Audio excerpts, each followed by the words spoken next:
Happy Saturday, everybody. As we're approaching Christmas, it seemed like the perfect time to revisit our episode on Washington Irving. Although he's most well known for the tale of the Headless Horseman that's told in his story, The Legend of Sleepy Hollow, Irving's writing about Christmas is important and deeply influential to the way the holiday is celebrated in the United States, probably more than most people are aware. This episode originally came out on December 20th, 2021. Enjoy!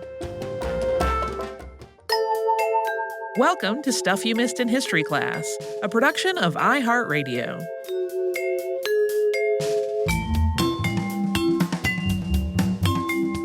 Hello and welcome to the podcast. I'm Tracy B. Wilson. And I'm Holly Fry. Over the years, we've talked about various influences on Christmas as a holiday, particularly in the U.S. and the U.K. So we've talked about Charles Dickens' A Christmas Carol, the poem A Visit from St. Nicholas, Rudolph the Red-Nosed Reindeer, Joel Roberts' Poinsett, namesake of the poinsettia, NORAD's tradition of tracking Santa's progress on Christmas Eve, and then most recently our episode on how the Nutcracker Ballet became a Christmas-time staple. Another Christmas influence might come to mind more in connection with Halloween because it's Washington Irving, author of The Legend of Sleepy Hollow, which became part of Disney's The Adventures of Ichabod and Mr. Toad in 1949 and absolutely, truly terrified me when I was a child. We will talk about Irving's work and his Christmas influence today, including his influence of Charles Dickens. Washington Irving did most of his Christmas-related writing pretty early in his career, but we're going to save the most detailed discussion of it for the last third of the episode after our second sponsor break. Also, if you listen to this show with anybody who's going to be just truly eagerly awaiting Santa Claus on Christmas Eve, that part of the episode might be something to just save for later. Like maybe listen to it yourself first before foisting it on any young ears. Sounds like a great plan always. Washington Irving was born on April 3rd, 1783 in New York City. That is the same year that the Treaty of Paris formally ended the Revolutionary War, so he was growing up as the United States was establishing itself as an independent nation. Washington Irving was named after George Washington, and he also attended George Washington's inauguration in New York City just after he turned 6. Irving was the youngest of William and Sarah Irving's 11 children, 9 of whom survived to adulthood. Both of them had immigrated to North America. Sarah had come from Cornwall, England, and William from the Orkney Islands, Scotland. William was a church deacon, as well as being a hardware dealer and a merchant. In 1798, when he was 14, Washington's parents sent him to Tarrytown on the Hudson River, not far from Sleepy Hollow, to try to protect him from a devastating outbreak of yellow fever in New York City. He fell in love with the area, wandering around and exploring and learning the folklore and heritage of its residents, many of whom were Dutch immigrants and their descendants. The young Washington Irving seems to have been really doted on as the baby of the family. His father insisted that all of his younger brothers go to college, but Washington was described as kind of a dreamer and lax when it came to his studies. So rather than attending college like his brothers, he started a law apprenticeship at the age of 15. First, he was at the law office of Henry Masterson, and then with former New York Attorney General Josiah Ogden Hoffman. Irving was chronically ill, and in 1804, he went to Europe with the hope of improving his health. He stayed there until 1806. Then when he got back to the U.S., he was admitted to the New York bar. Reportedly, though, just barely. He just barely got past that exam. After he returned to the U.S., Irving started a satirical periodical with his brother William and their friend James Kirk Paulding. Paulding also went on to become a writer in his own right and later served as the Secretary of the Navy under Martin Van Buren. They called their periodical Salmagundi, or The Whim-Whams and Opinions of Launcelot Langstaff, Esquire. They published about 20 issues in 1807 and 1808. This periodical has been described as the mad magazine of its day, and it lampooned a number of targets, but a lot of its focus was on the political and social life of New York City. The use of Gotham as a nickname for New York City was coined in its pages. This picked up the name from the story The Wise Men of Gotham, in which the villagers of Gotham, Nottinghamshire, feign incompetence in order to get out of a visit from King John. So this nickname of Gotham, not meant to be flattering. Don't tell Batman. In 1808, Irving became engaged to Matilda Hoffman, daughter of his law mentor, Josiah Ogden Hoffman. And about a year later, he gave up any pretense of practicing law. In 1809, Irving published a fictional history of the Dutch colonization of New York called A History of New York from the Beginning of the World to the End of the Dutch Dynasty. This was narrated by and written under the pen name of Diedrich Knickerbocker. That's one of many pseudonyms that Irving used for different purposes during his career, and one of the many names that he also seems to have picked up from somebody that he knew. Thanks to this book, Knickerbocker became a nickname for New Yorkers of Dutch ancestry, and then a nickname for New Yorkers more generally. The New York Knicks, if you're not aware, is short for the Knickerbockers. Knickerbockers are also baggy trousers that usually stop just below the knee and are gathered and fastened there with a button or a buckle. This seems to trace back to Irving's work as well, and to illustrations in the book that featured Dutch men in baggy knee breeches. A History of New York was another satire. It parodied Samuel L. Mitchell's The Picture of New York, or The Traveler's Guide Through the Commercial Metropolis of the United States. But while it was fictional and comedic, it still drew from real people and places that Irving had known while living in New York's Hudson Valley. Irving led up to the publication of this book with something of a PR hoax. He posted a series of notices about a missing historian named Diedrich Knickerbocker, establishing the name and reputation of this fictitious person before the book hit the stands.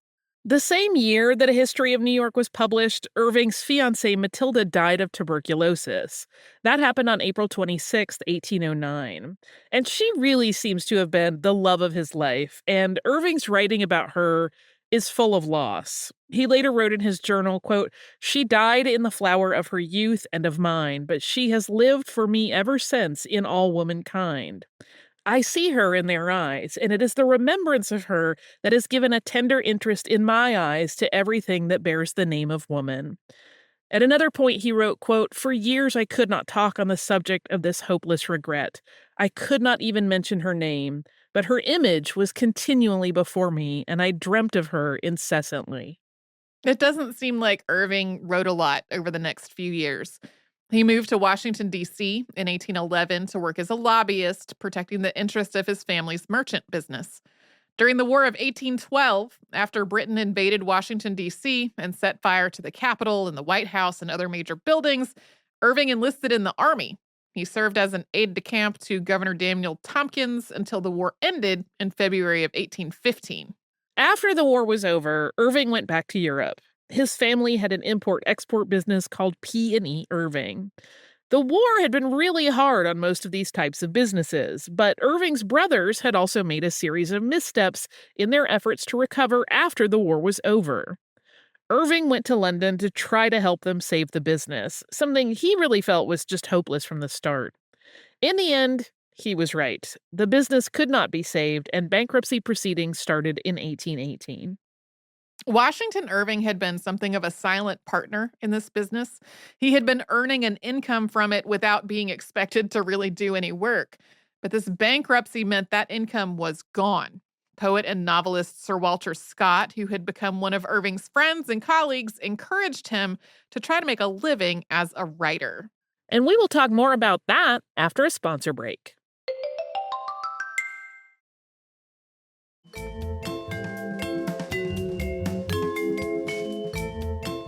While living in Europe, Washington Irving wrote The Sketchbook of Geoffrey Crayon, Gent. This was largely a series of sketches of English life based on what he had experienced while living there, and it also contained 3 short stories: Rip Van Winkle, The Legend of Sleepy Hollow, and Spectre Bridegroom. Although the sketchbook was published under the pseudonym of Geoffrey Crayon, both Rip Van Winkle, about a man who goes off to the mountains to escape his stereotypically shrewish wife and sleeps for 20 years, and The Legend of Sleepy Hollow, about superstitious schoolteacher Ichabod Crane and his flight from the Headless Horseman, are attributed to Diedrich Knickerbocker. The two stories are set in Dutch communities in New York, but both are rooted in German folklore. The sketchbook also contained 5 essays about Christmas in England, and we'll talk a little bit more about that later. Although many of the other pieces describe Irving's experiences in England, 2 of them are focused on indigenous communities in North America. They're Traits of Indian Character and Philip of Pokanoket. The first is a general discussion of North America's indigenous peoples, especially in New England. And the second is a narrative of King Philip's War, which took place in the 1670s and which we've covered on the show before. In terms of Irving's racial attitudes, both of these writings are just a tangle.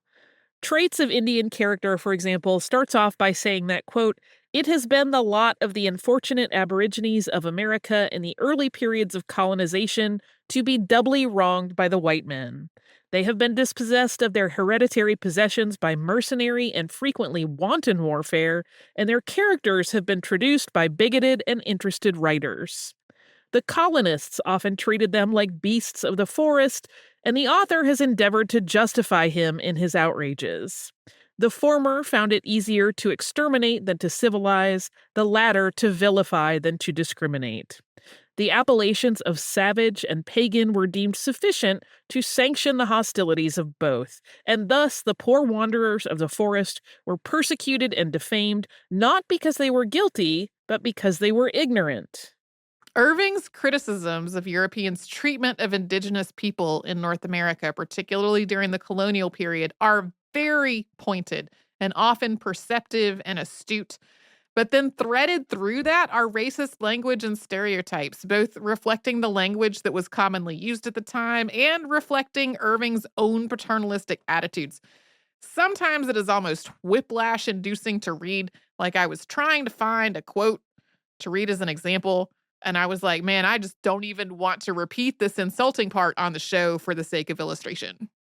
Irving's descriptions of the state of things as he was writing are also obliviously optimistic at best. While he acknowledges that the same prejudices against indigenous peoples all still exist, he frames the federal government's relationship to them as basically fine now.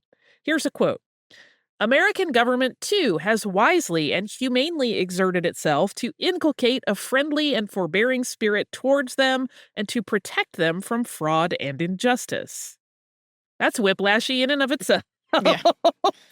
So Philip of Pokanoket is similarly striking. Irving's treatment of Metacom, who English colonists called King Philip, has been described as groundbreaking and even radical because it was way, way more sympathetic to Metacom and to the Wampanoag Confederacy than the historical sources that he would have been using for his research.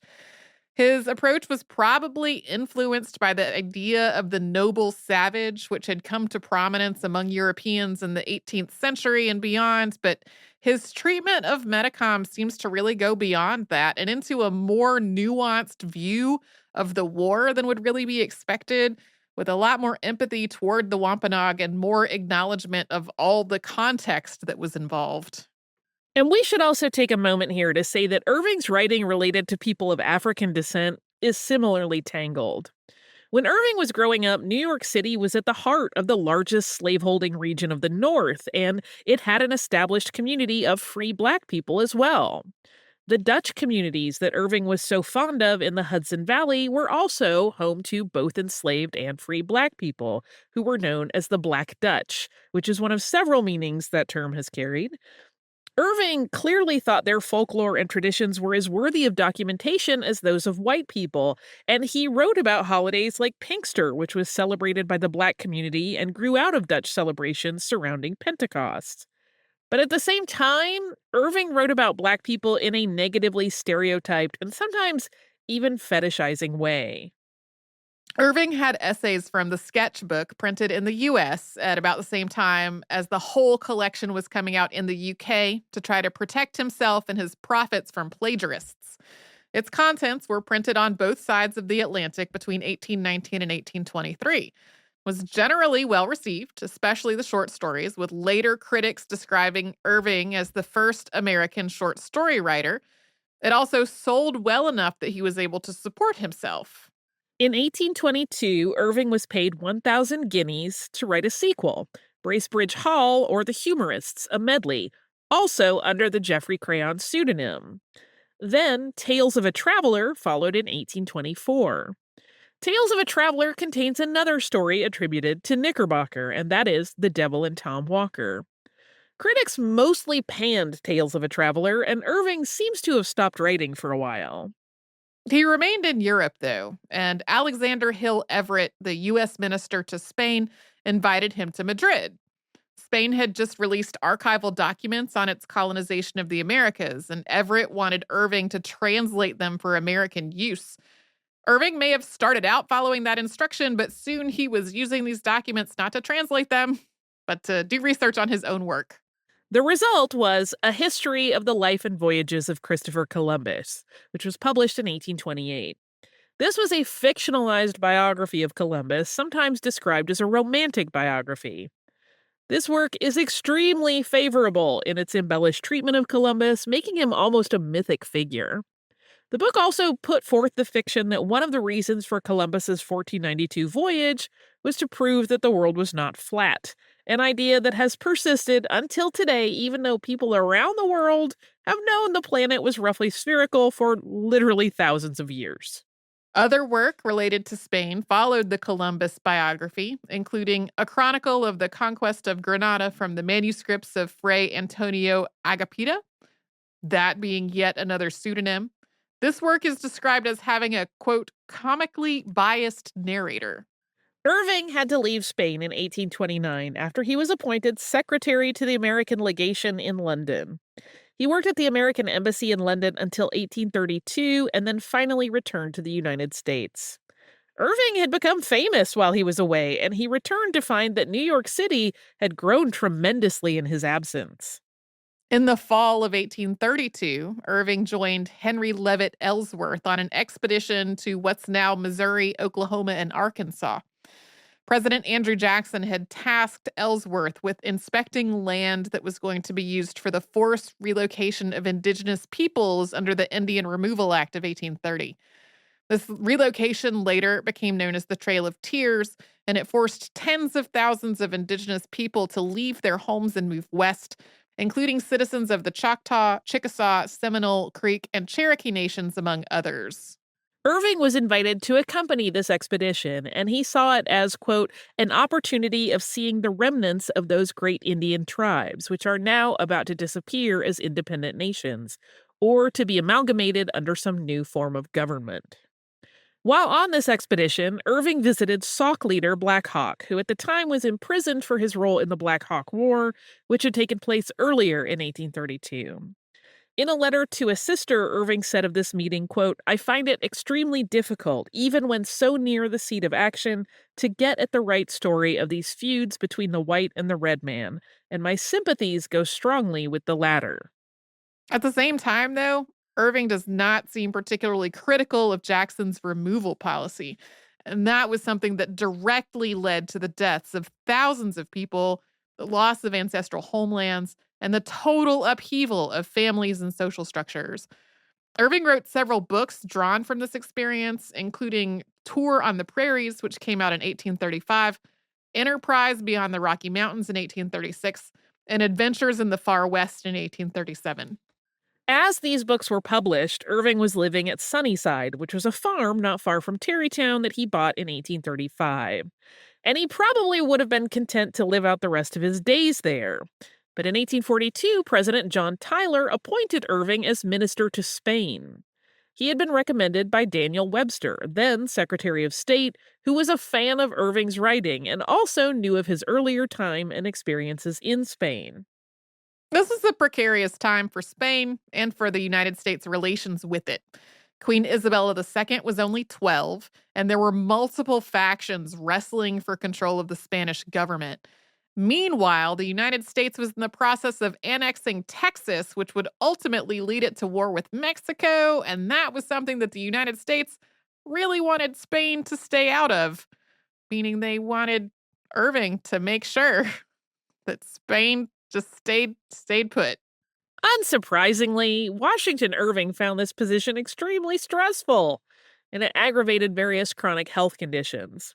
But he held out until James K. Polk took office, and then he resigned when it just didn't seem like Polk was going to name a replacement anytime soon.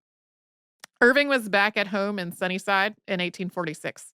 He published The Life of Muhammad and Muhammad and His Successors in 1849 and 1850. These were books that he had started working on while living in Spain. This has been described as the first sympathetic biography of the Prophet Muhammad to be published in North America. I haven't personally read it. I did read articles about it by Muslim people, and that was the description, was that they found a treatment of Muhammad to be generally sympathetic and that was groundbreaking given the time. Irving spent most of his last years working on a biography of George Washington that was published in 5 volumes between 1855 and 1859. This is both a favorable treatment of Washington and one that humanized him, focusing primarily on his military career and his personal life. Irving experienced a series of illnesses as he was finishing this biography. His health is described as declining throughout the whole process. He died on November 28th, 1859, at the age of 76, after having had a heart attack in his bedroom at Sunnyside. Washington Irving is considered to be the first American man of letters. His work also helped establish American literature as worthwhile in its own right, rather than simply being a minor offshoot of British literature. Because some of his work has preserved Dutch oral traditions in the Hudson Valley region, he has also been described as the first folklorist in the U.S. His home in Tarrytown still stands today, and it is a National Historic Landmark. Especially around November and December, Christmas can seem so ubiquitous in the United States that it feels almost like it must have always been this way. But when Washington Irving was growing up, Christmas really wasn't established as a holiday, especially not as a holiday that involved lots of feasting and merriment and presents and songs. Puritans in New England outlawed Christmas in 1659, and that followed a series of laws that had been passed in England starting in the 1640s. These laws in England had designated the Christmas season as a time for fasting and humiliation. That effectively outlawed Christmas celebrations in England until the restoration of Charles II in 1660. By the time Irving was born, laws outlawing Christmas in the British colonies had been repealed, but many denominations and sects still viewed it with a lot of suspicion. In many places, Christmas was a day for hard work and penitence, not for revelry. This led to strife between denominations that opposed Christmas and those like Anglicans who were more likely to celebrate it. Dutch colonists in the Hudson River Valley had brought the tradition of Sinterklaas, or St. Nicholas, who brought presents to good children on St. Nicholas Day, or December 6th. Irving mentions St. Nicholas more than 40 times in his History of New York. This includes attributing Dutch colonists' decision to settle on Manhattan to St. Nicholas. Irving relates a tale in which Olaf van Cortlandt has a dream in which, quote, St. Nicholas came riding over the tops of the trees in that self-same wagon wherein he brings his yearly presents to children. In this dream, St. Nicholas smokes a pipe, with the smoke from his pipe assuming, quote, a variety of marvelous forms. Those forms include palaces, domes, and spires. And then, quote, when St. Nicholas had smoked his pipe, he twisted it in his hatband and, laying his finger beside his nose, gave the astonished Van Cortlandt a very significant look. Then, mounting his wagon, he returned over the treetops and disappeared. The History of New York came out in 1809, but this passage seems to have been added in an 1812 edition. It may have been an inspiration for the poem A Visit from St. Nicholas, which is the poem that begins "'Twas the night before Christmas and all through the house." That poem was first published in 1823. This poem is often attributed to Clement Clark Moore, who was friends with Washington Irving, which really makes it seem like the poem's pipe and the flying sleigh and St. Nick laying a finger aside his nose, that might all have been inspired by Washington Irving. However, there is a competing claim that Major Henry Livingston Jr. is the person who wrote this poem and that happened all the way back in 1808. And if that's the case, obviously Washington Irving could not have been the person who inspired it because it was already written when his book came out. We talked about this authorship dispute in our Christmas triple feature, and that is going to be our Saturday classic on December 25th. So, as we said earlier, Washington Irving's sketchbook contained 5 essays based on a Christmas he spent in England. They are titled Christmas, The Stagecoach, Christmas Eve, Christmas Day, and The Christmas Dinner. So, Christmas celebrations returned to England far more speedily than they did in North America, and Christmas contains some general observations about the holiday in England. Here's a sample, quote, "Of all the old festivals, however, that of Christmas awakens the strongest and most heartfelt associations. There is a tone of solemn and sacred feeling that blends with our conviviality and lifts the spirit to a state of hallowed and elevated enjoyment. The services of the church about this season are extremely tender and inspiring. They dwell on the beautiful story of the origin of our faith and the pastoral scenes that accompanied its announcement. They gradually increase in fervor and pathos during the season of Advent until they break forth in full jubilee on the morning that brought peace and goodwill to men. I do not know a grander effect of music on the moral feelings than to hear the full choir and the pealing organ performing a Christmas anthem in a cathedral and filling every part of the vast pile with triumphant harmony." He also repeatedly stresses the idea that this is a time to be happy and merry. He talks about being a stranger, no friends around him, quote, "Yet I feel the influence of the season beaming into my soul from the happy looks of those around me." He goes on to say, quote, "He who can turn churlishly away from contemplating the felicity of his fellow beings and can sit down darkling and repining in his loneliness when all around is joyful, may have his moments of strong excitement and selfish gratification, but he wants the genial and social sympathies which constitute the charm of a Merry Christmas." In The Stagecoach, Irving describes traveling by coach on a tour of Yorkshire on the day before Christmas and seeing other passengers all bound for holiday visits laden with hampers full of delicious foods. He winds up at an inn that's, quote, "decorated here and there with a Christmas green." He runs into a friend who invites him to stay for a few days, staying with friends being better than having Christmas dinner alone at an inn. So, for Christmas Eve, Irving winds up at the Bracebridges estate. He hears lots of merriment coming from the servants' quarters. They are playing lots of games, some of which sound familiar today and some which do not. Quote, "Here were kept up the old games of Hoodman Blind, Shoe the Wild Mare, Hot Cockles, Steal the White Loaf, Bob Apple, and Snapdragon. The Yule Clog and Christmas Candle were regularly burnt, and the mistletoe with its white berries hung up, to the imminent peril of all the pretty housemaids." A footnote explains that young men get to kiss young women under the mistletoe, removing a berry from the sprig each time, and when the berries are gone, quote, "the privilege ceases." Irving describes the Yule Clog, which is an enormous log burned during the holiday with a bit of it saved to light the next year's log, as well as a range of superstitions associated with it. He also talks about Christmas candles being wreathed in greens and lots of singing and dancing and general gaiety. His Christmas Day account begins with the household's children going door to door through the house, singing a Christmas carol to wake everyone up.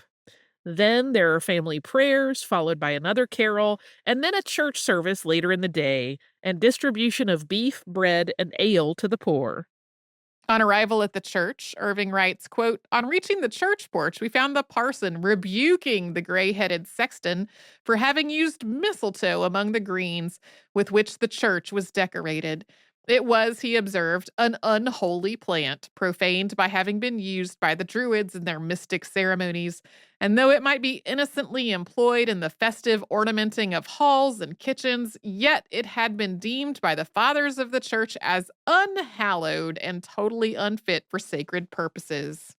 In Christmas dinner, Irving is at first perplexed when a pig's head is brought out on a platter, until his host explains that it's meant to represent a boar's head, something that had traditionally been served at Christmas in earlier years, including at the Oxford College that he had attended. The family's Christmas dinner also includes turkey, pheasant pie, and a wassail bowl. After dinner, the family gathers for the telling of Christmas ghost stories and a, quote, "Christmas mummery or masking." This has another footnote. Quote, maskings or mummeries were favorite sports at Christmas in old times, and the wardrobes at halls and manor houses were often laid under contribution to furnish dresses and fantastic disguisings. I strongly suspect Master Simon to have taken the idea of his from Ben Jonson's Mask of Christmas. To someone living in the US today, where Christmas can feel like a giant commercial juggernaut, none of this really sounds all that dramatic. More like a quaint, old-fashioned English Christmas. But again, the holiday really wasn't established in much of the US at that point. Irving's writing about it comes across as somewhat nostalgic, emphasizing that he thinks these kinds of traditions should be preserved. And as we said earlier, the sketchbook was really popular, so Irving's fond descriptions of this English holiday spread across his reading audience in the US.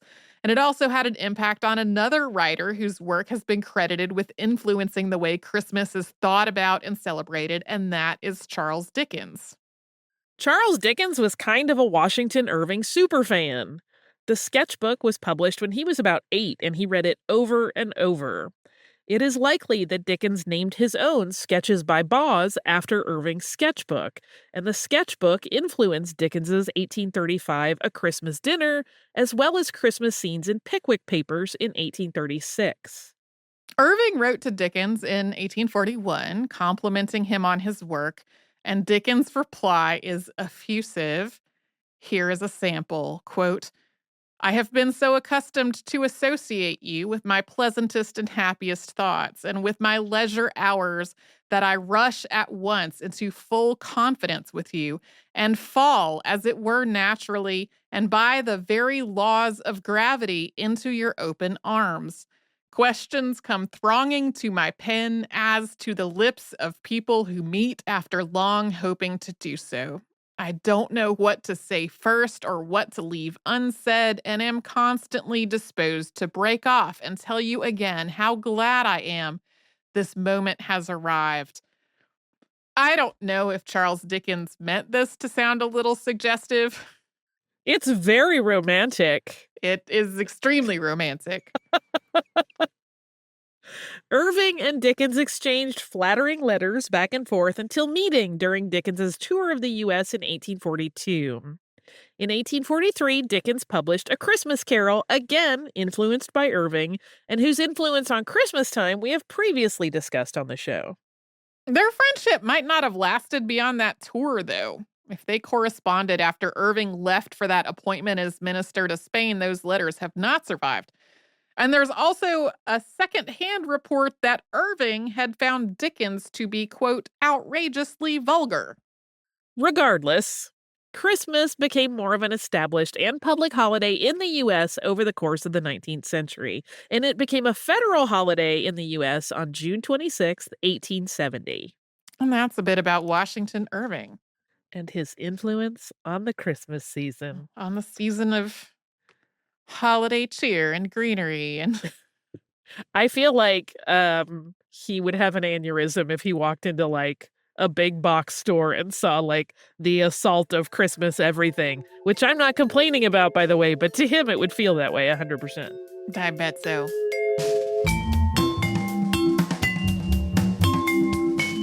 Thanks so much for joining us on this Saturday. If you'd like to send us a note, our email address is historypodcast@iheartradio.com. And you can subscribe to the show on the iHeartRadio app, Apple Podcasts, or wherever you listen to your favorite shows.